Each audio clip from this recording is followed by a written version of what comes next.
इस कार्यक्रम के पुण्यार्जक हैं एडवोकेट श्री वीरेंद्र कुमार, श्रीमती कुसुमबाई जी, राजकुमारी पुष्पा जी, मंजू, सीमा, समस्त कठरिया परिवार, कुरवाई, विदिशा, मध्य प्रदेश। श्रीमती सीमा विक्रम जैन, पुत्र पुत्री आयुष, आयुषी, ओसवाल बूलन, तिलक नगर, इंदौर, मध्य प्रदेश। श्रीमती सुमन विनोद जैन, श्रीमती नेहा गौरव जी, श्रीमती ईशु सौरभ जैन, अनवी प्रियाल, अयांश अरहता जैन, समस्त परिवार, कृष्णा नगर, दिल्ली। श्रीमती मान देवी, पवन कुमार, पुष्पा गोधा, कमल शशि, महावीर सरिता, संजय, अंशुल, पूजा, राहुल, अदिति, ऋषभ, अतिवीर, आश्वी, जिंतांश, आरोही, अरहम, गोधा परिवार, विजयनगर, गुलाबपुरा, राज्यासवाले, राजस्थान।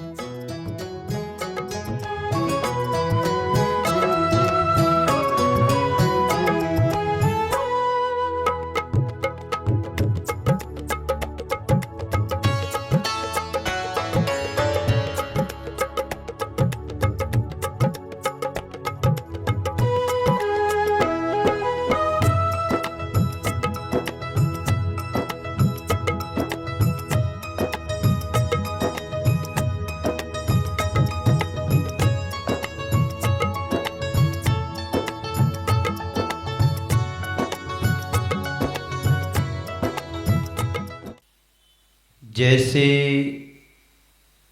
नींव के अभाव में महल टिक नहीं सकता है, वैसे ही धर्म के अभाव में हमारा मानव जीवन टिक नहीं सकता है। और धर्म की महिमा और गरिमा से हम सब परिचित भी हैं। सभी जन सुबह से नहा धोकर के पूजन पाठ प्रक्षाल के लिए सब लोग मंदिर जाते भी हैं। आप लोग आते हो ना मंदिर? क्यों बोलो तो? आते हैं ना। तो धर्म की महिमा और गरिमा से सब परिचित है। बिना धर्म के हमारे जीवन का कोई अर्थ नहीं है।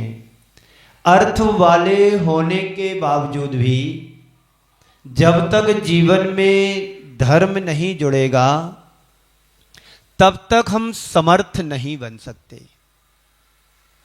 पैसा बहुत कमा लेना, जोड़ लेना और एक दिन जीवन के अंतिम क्षणों में हम सब छोड़ करके चले जाएंगे, ये पक्का है।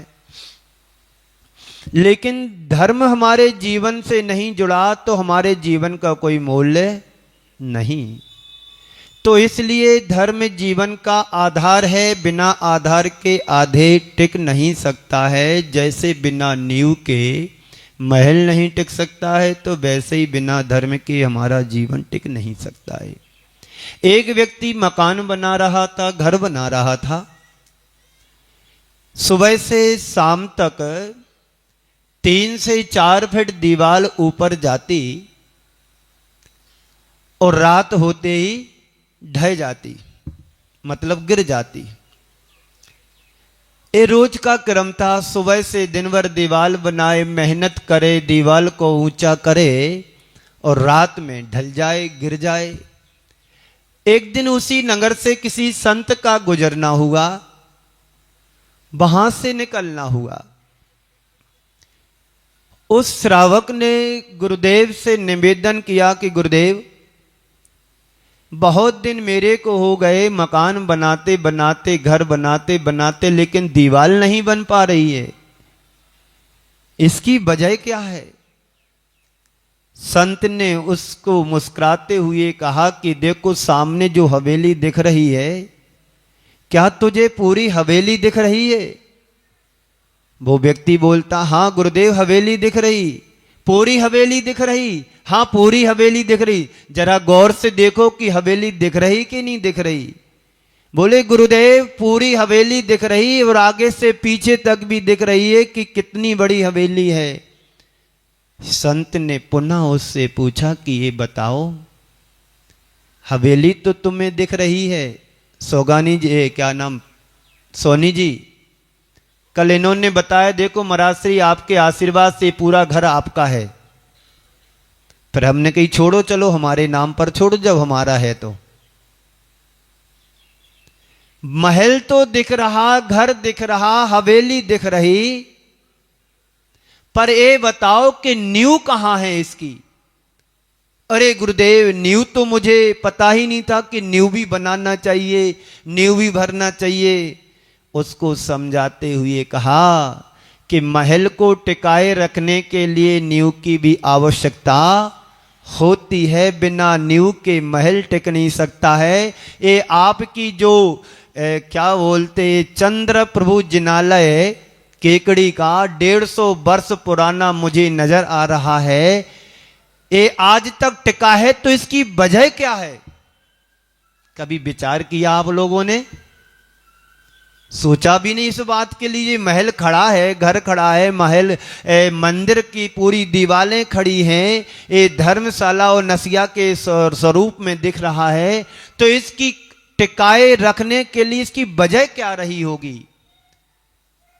तो उत्तर आता है कि जितनी गहरी नींव होती है, जितनी मजबूत नींव होती है, उतना ही सुदृढ़ उसका महल बना होता है।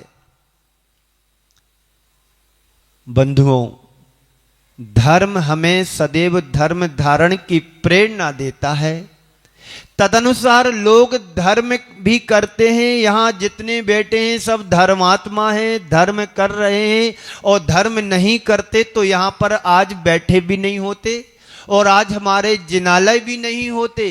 इसका इस बात का प्रतीक है कि हम सभी धर्मी हैं, धर्म कर रहे हैं, तभी हमारे जिनायतन आज से 200 साल, 150 साल, 500 साल पुराने मंदिर और इतिहास हमें मिलता है। इस बात का प्रतीक हमें मालूम होता है कि हम सभी धर्मी हैं और धर्म की आराधना कर भी रहे हैं, और बिना आराधना के हमारी उपासना अधूरी मानी जाती है। अभी आने वाले दिनों में अष्टायन का पर्व आ रहा है। आ रहा कि नहीं आ रहा? मालूम है ना आपको कि नहीं मालूम? मालूम है। तो अष्टायन का पर्व में क्या होता है? जगह जगह सिद्ध चक्र महामंडल विधान रचते हैं, और सारी समाज मिलकर के उस विधान को सानंद संपन्न करते हैं। आप लोग भी करते होंगे।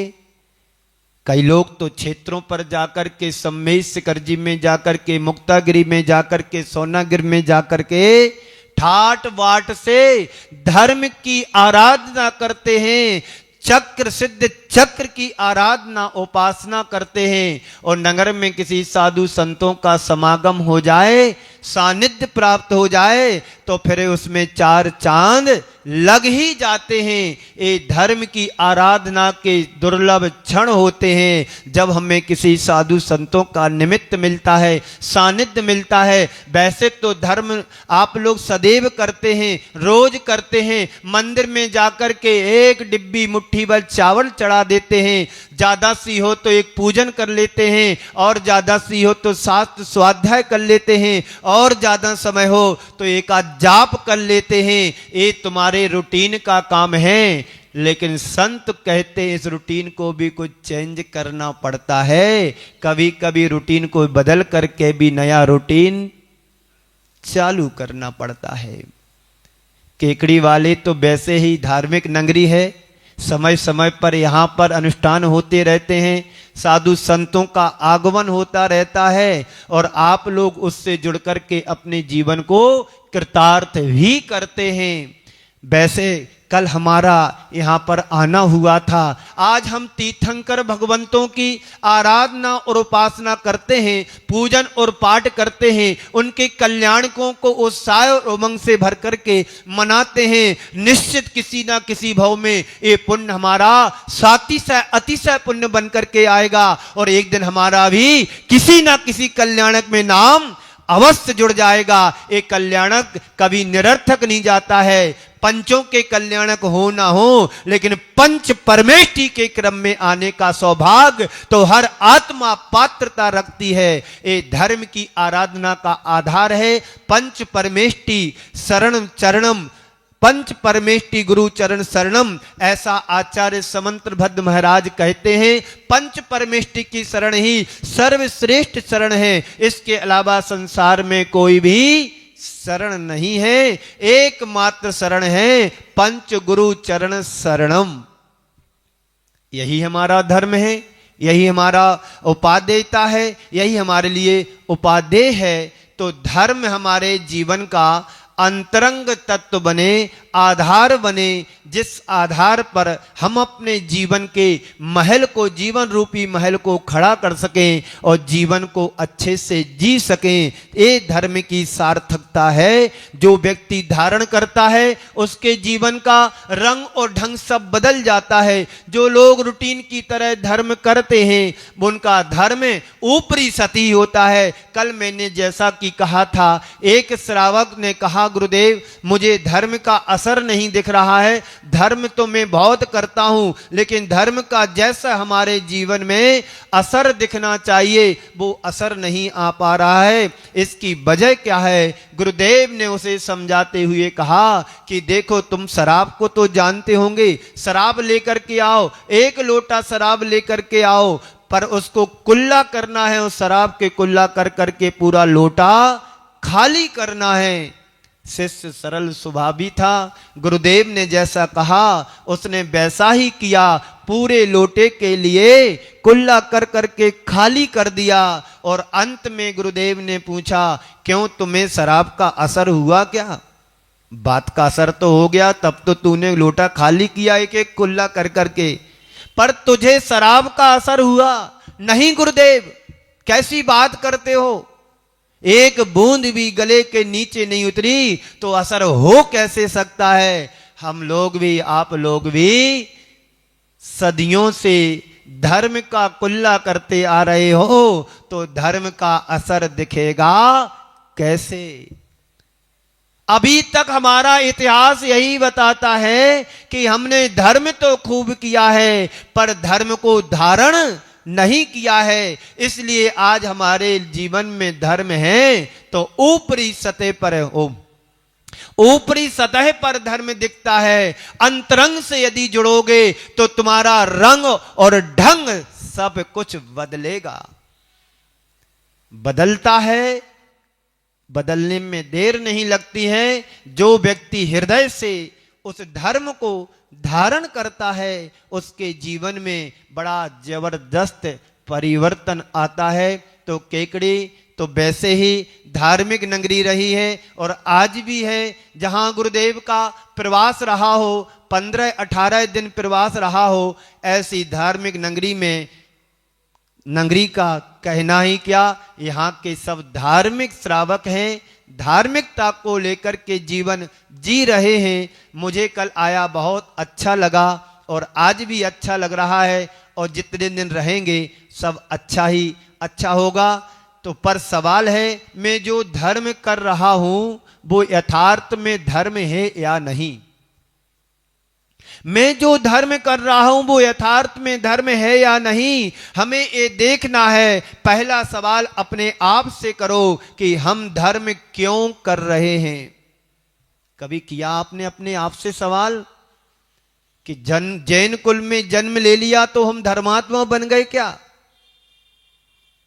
ये तो तुम्हें जन्म सिद्ध अधिकार मिला है कि हम जैन कुल में जन्म लिया है तो हम जैनी बन गए, पर जैनी के लक्षण क्या होते हैं, धर्म क्यों कर रहे हैं, ये कभी आपने अपने मन से सवाल किया? बहुत से लोगों का ये उत्तर आता है कि मैंने जैन कुल में जन्म लिया है तो परंपरागत रूप से हम धर्म कर रहे हैं। हमारे पूर्वज मंदिर आते थे और हमसे कहते थे कि जाओ मंदिर जाओ, तभी खाना मिलेगा, तभी रोटी मिलेगी, तभी तुम्हें कुछ मिलेगा।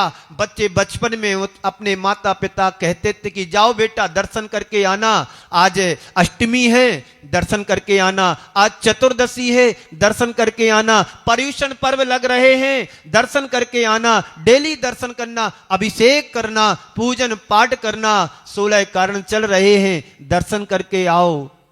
अष्टांग का पर्व चालू होने वाली है, घर की साफ सफाई होती है, शुद्धता होती है। यही धर्म का ऊपरी तौर पर धर्म कहा है। मात्र धर्म इतना ही नहीं है, प्राणी मात्र की करुणा हृदय में रख करके दीन दुखियों की सेवा करना, मानवता के कल्याण में अपना द्रव्य लगाना, दीन दुखियों की सेवा में सहयोग करना, प्राणी मात्र के कल्याण की भावना हृदय में भर करके जीवन को आगे बढ़ाना और औरों का उपकार करने के लिए अपने इन सक्षम हाथों को आगे बढ़ाना, ये भी एक धर्म का रूप है।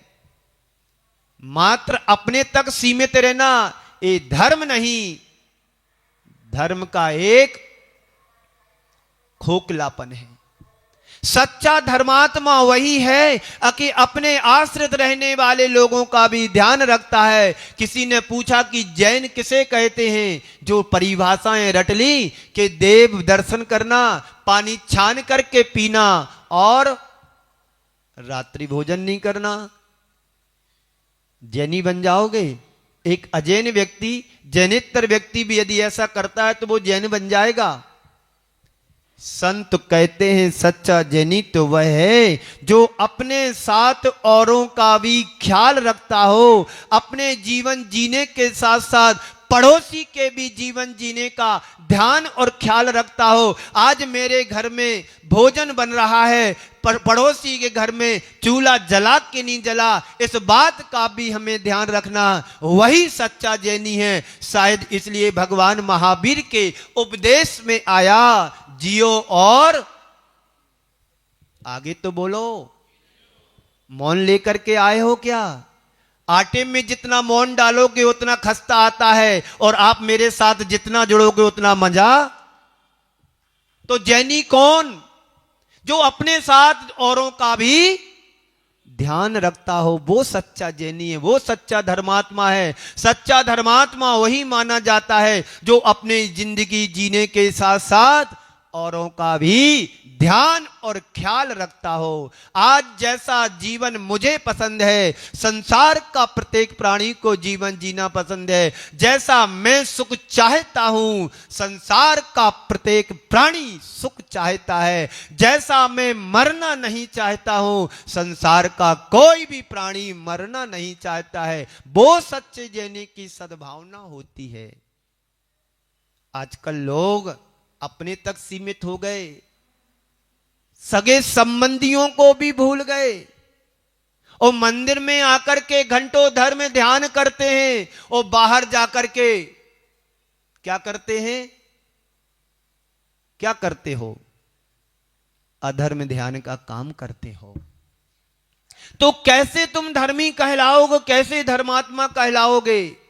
संत कहते हैं सच्चा धर्मात्मा वही है जो बाहर से दिख रहा है, वो अंतरंग में भी वैसे ही होता है। हमें नदी के पत्थर नहीं बनना है। जब तक नदी में पत्थर डला रहता है बड़ा भींगा भींगा दिखता है, और बाहर आते हवा लगते सूख जाता है। जब तक तुम मंदिर में पूजन पाठ करते हो तब तक तो बड़े धर्मी और धर्मात्मा कहलाते हो, और मंदिर से बाहर आते ही आते हैं क्या हो जाता है? धर्म तो मंदिर की खूंटी पर टांग करके आ गए, और बाहर आकर के राग देश मोह के कोट को पहन लेते हो, तो कभी धर्मी नहीं कहला पाओगे, ना धर्मात्मा बन पाओगे। संत कहते सच्ची श्रद्धा, सच्ची भक्ति, सच्चा श्रद्धान हमें देव शास्त्र गुरु के प्रति हृदय में कूट कूट करके भरा होना चाहिए। इस कार्यक्रम के पुण्यार्जक थे एडवोकेट श्री वीरेंद्र कुमार, श्रीमती कुसुमबाई जी, राजकुमारी पुष्पा जी, मंजू, सीमा, समस्त कठरिया परिवार, कुरवाई विदिशा मध्य प्रदेश। श्रीमती सीमा विक्रम जैन, पुत्र पुत्री आयुष आयुषी, ओसवाल बूलन, तिलक नगर, इंदौर मध्य प्रदेश। श्रीमती सुमन विनोद जैन, श्रीमती नेहा गौरव जी, श्रीमती ईशु सौरभ जैन, अनवी प्रियाल, अयांश अरहता जैन, समस्त परिवार, कृष्णा नगर, दिल्ली। श्रीमती मान देवी, पवन कुमार, पुष्पा गोधा, कमल शशि, महावीर सरिता, संजय, अंशुल, पूजा, राहुल, अदिति, ऋषभ, अतिवीर, आश्वी, जिंतांश, आरोही, अरहम गोधा परिवार, विजयनगर, गुलाबपुरा, राज्यास वाले, राजस्थान।